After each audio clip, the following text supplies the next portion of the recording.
Sir, ഇതിൽ ഇനി തുടർന്ന് അന്വേഷണം ആവശ്യമുണ്ടെന്ന് തോന്നുന്നുണ്ട്, അല്ലെ? ഇത് എത്രയും പെട്ടെന്ന് അവസാനിപ്പിക്കണം. എന്താണ് സാറിന് തോന്നുന്നത്? ഇപ്പോൾ ഇത്രയും ദിവസം മാനസിക സമ്മർദ്ദം നേരിടുകയാണ്.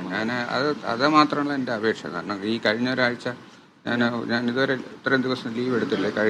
എനിക്ക് ഒരു ഒരു 2 വർഷങ്ങൾ എൻ്റെ അച്ഛൻ മരിച്ചപ്പോൾ മാത്രമാണ് ഞാൻ ഇങ്ങനെ ലീവ് എടുത്തിട്ടുള്ളത്. അല്ലാതെ ഒരു പ്രാവശ്യം പോലും ഞാൻ തുടർച്ചയായിട്ട് ലീവ് എടുത്തിട്ടില്ല. അങ്ങനത്തെ ഒരാളാണ് ഞാൻ. ഇപ്പം ലീവ് എടുത്ത് ഇപ്പം ഇന്നും നാളെയും കൂടെ എനിക്ക് പോകണ്ട, അവധിയാണ്. പക്ഷെ എന്നാലും ഇന്നൊന്ന് പോകുമെന്ന് പറഞ്ഞാൽ ഒന്ന് പോയി ഹോസ്പിറ്റലിൽ പോകണം. അപ്പം അങ്ങനെ പോകുന്നത് കൊണ്ടാണ്. അപ്പം അങ്ങനെ ഇനി നമ്മൾ ഈ വിവാദങ്ങൾ നീട്ടി വലിച്ച് ഇത് കൂടുതൽ എന്നെ സമ്മർദ്ദത്തിലാക്കി. പിന്നെ എന്നെ മാത്രമല്ല, സംവിധാനത്തിനെ മുഴുവൻ സമ്മർദ്ദത്തിലാക്കും. കൂടെ വർക്ക് ചെയ്യുന്നവർക്ക് സമ്മർദ്ദം, പിന്നെ സർക്കാരിന് സമ്മർദ്ദം, പിന്നെ എല്ലാവർക്കും അമിതമായ സമ്മർദ്ദമാണ് അത്.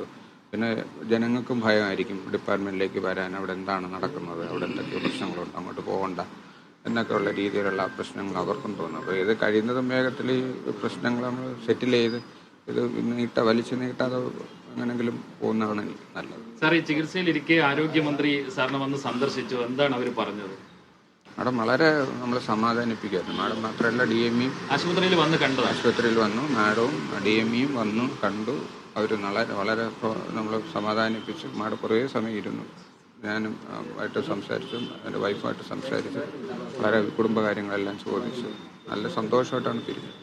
ഈ സമാധാനിപ്പിച്ചു എന്ന് പറയുന്നത് താങ്കളുടെ ഭാഗത്ത് വീഴ്ചയില്ല എന്നാണോ മന്ത്രി പറയുന്നത്, അല്ലെങ്കിൽ അവർക്ക് തെറ്റുപറ്റിയത്? എന്താണ് സമാധാനിപ്പിക്കൽ? അല്ല, അങ്ങനൊന്നും ആ തലത്തിലൊന്നും നമുക്ക് ഞാൻ ചിന്തിച്ചിട്ടില്ല.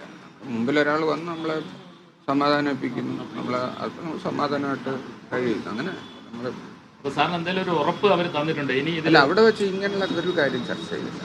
അവിടെ വെച്ച് നമ്മുടെ അസുഖവിവരങ്ങൾ ചോദിച്ചു, വീട്ടുകാര്യങ്ങൾ ചോദിച്ചു. അങ്ങനെ ഉള്ള വളരെ സന്തോഷകരമായിട്ടുള്ള കാര്യങ്ങൾ മാത്രം. അപ്പോൾ ഇനി സാർ ഇതിൽ തുടർ നടപടികളിലേക്ക് കടക്കില്ല എന്നൊരു പ്രതീക്ഷയിലാണ് ജോലിയിലേക്ക് തിരികെ പ്രവേശിക്കുന്നത്? എൻ്റെ സൈഡിൽ നിന്ന് ഞാനൊന്നുമില്ല. ഞാൻ ഇനിയും ഒരു മാധ്യമങ്ങൾക്കും ഒരു വാർത്തയും പങ്കുവയ്ക്കണം. ഞാനിപ്പോൾ ഇന്ന് കോൺട്രവേഴ്ഷ്യലായിട്ടൊന്നും പറയുന്നില്ല. ഞാൻ മാധ്യമങ്ങളെ കാണരുതെന്നാണ് പിന്നെ എനിക്ക് KGM സീറ്റ് ഞങ്ങളുടെ സംഘടനയുടെ നിർദ്ദേശം. അപ്പോൾ അത് പിന്നെ ഇത്രയും നിങ്ങളോട് പറഞ്ഞിട്ട് പോകാമെന്ന് വിചാരിച്ചു. പിന്നെ നമ്മൾ ഇനിയും നിങ്ങൾക്ക് ഇതിനകത്തുള്ള കാര്യങ്ങൾ KGM സീറ്റ് ഞങ്ങളുടെ സംഘടനയായിട്ട് നിങ്ങൾ ചർച്ച ചെയ്തോളൂ. ബാക്കി കാര്യങ്ങളൊക്കെ ഞാൻ ഇനി ഇതിനകത്ത് ഇനിയും പ്രതികരണത്തിലില്ല. ഈ നെഫ്രോസ്കോപ്പ് കേടായത് തകരാർ പരിഹരിക്കാൻ അയച്ചതായിരുന്നു അല്ലേ കഴിഞ്ഞ ദിവസം? അതായത് ഈ സംശയം ഉണ്ടാക്കിയത്?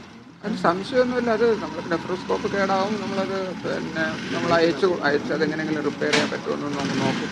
എന്തെങ്കിലും സംവിധാനങ്ങളൊക്കെ ഉപയോഗിച്ച് നമ്മൾ ചെയ്യണ്ടേ? നമ്മൾ കിട്ടുന്ന എന്തെങ്കിലുമൊക്കെ സോഴ്സ് വഴി നമുക്കിത് അത് കറക്റ്റ് ചെയ്യാൻ പറ്റുമെങ്കിൽ കറക്റ്റ് ചെയ്യാം. അല്ലെങ്കിൽ ഇത് കളയാനുള്ള സാധനങ്ങളാണ്. അപ്പോൾ കളയാനുള്ള സാധനങ്ങൾ അത് നമുക്ക് എന്തെങ്കിലും രീതിയിൽ അത് ഉപയോഗിക്കാൻ പറ്റുമെങ്കിൽ നമുക്ക് എടുക്കാം. അപ്പോൾ ചിലർ നമ്മളിങ്ങനെ ഇൻ്റർനെറ്റൊക്കെ നോക്കുമ്പോൾ കാണാം അതിനകത്ത് സർവീസിങ് എന്നൊക്കെ പറയും. അപ്പോൾ അവർക്ക് അയച്ചു. അപ്പോൾ അവരോട് വിളിക്കും, അത് ചെയ്യാൻ പറ്റുമോ?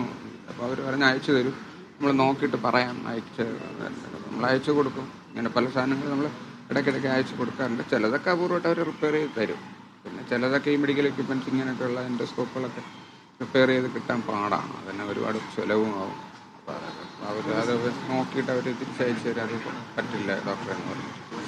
അതായിരുന്നു അവിടെ കണ്ടത്, ഓഫീസിൽ കണ്ട ബോക്സിലുള്ളത് അതായിരുന്നു. അങ്ങനെ ഒരുപാട് പോയി ഇങ്ങനെ കൊണ്ടുവരുന്ന സാധനങ്ങളെല്ലാം അത് നമ്മളവിടെ റൂമിൽ വെച്ചേക്കാൻ പറ്റും. അവിടെ വേറെ നമുക്ക് സുരക്ഷിതമായിട്ട് വെക്കാൻ വേറെ സ്ഥലമില്ല. എൻ്റെ റൂം തന്നെയാണ് എല്ലാത്തിൻ്റെയും സ്റ്റോക്കും എല്ലാം, സാധനങ്ങളും ഓഫീസും എല്ലാം.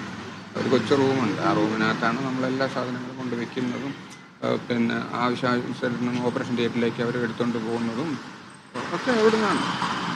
അതങ്ങനെ വലിയ സെക്യൂരിറ്റി ഉള്ള റൂമൊന്നും അല്ല. നമുക്കത് പിന്നെ നമ്മൾ കോൺഫിഡൻഷ്യൽ എന്ന് പറഞ്ഞാൽ നമ്മുടെ ആവശ്യമുള്ള കുറച്ച് ഡിപ്പാർട്ട്മെൻറ്റ് രേഖകളൊക്കെ അത് വെച്ചിട്ടുണ്ട്. അതെന്തായാലും നമ്മൾ താക്കോല് കൊടുത്തിരിക്കുന്ന ആരും അതിനകത്തൊന്നും അത് ടാമ്പർ ചെയ്യത്തില്ല. അപ്പോൾ അതുകൊണ്ടാണ് അവരുടെ മാത്രം കൊടുത്തിരിക്കുന്നത്. ഈ പെട്ടിക്കകത്ത് ഈ ബില്ലായിരുന്നു സാറിന് അറിയാമായിരുന്നു, അല്ലെങ്കിൽ അത് ഞാൻ പെട്ടി ഞാൻ കണ്ടതുപോലും ഇല്ല. അങ്ങോട്ട് പോയില്ല. ഇന്നാണ് ഞാൻ ഇനി പോകുന്നത്. എന്താണ് പെട്ടി, എന്താണ് പെട്ടിക്കകത്തിരുന്നത്? അവിടെ പെട്ടികൾ, കടലാസ് പെട്ടികളെല്ലാം അവിടെ ഇഷ്ടംപോലെ കടലാസ് പെട്ടികൾ ഇങ്ങനെ കൊണ്ടുവരുന്ന പല കാലത്തും കൂട്ടിയിട്ടുണ്ട്. കൊണ്ടുവരുന്ന സാധനങ്ങൾ, റിപ്പയർ ചെയ്തുകൊണ്ടുവരുന്ന സാധനങ്ങൾ, ഇത് അയക്കാൻ വേണ്ടി വേറെ സാധനങ്ങൾ അയക്കാൻ വേണ്ടി ഈ പെട്ടിക്കകത്തൊക്കെ തന്നെയാണ് നമ്മൾ പാഴ്സൽ ഇത് കൊറിയർ വഴി അയച്ചു കൊടുക്കുന്നത്. ഇതൊരു സംശയത്തിൽ ഇങ്ങനെ നിർത്തുമ്പോൾ ഒരു പ്രാഥമികമായിട്ട് സാറിനോട് അന്വേഷിക്കാമായിരുന്നു, അത് എന്തുകൊണ്ടാണ് ഈ ബോക്സ് അവിടെ വന്നതെന്ന് അന്വേഷിക്കാമായിരുന്നു എന്ന് തോന്നുന്നു. അറിയില്ല. ഈ ഒരു വാർത്താ സമ്മേളനം നടത്തുന്നതിന് മുമ്പ്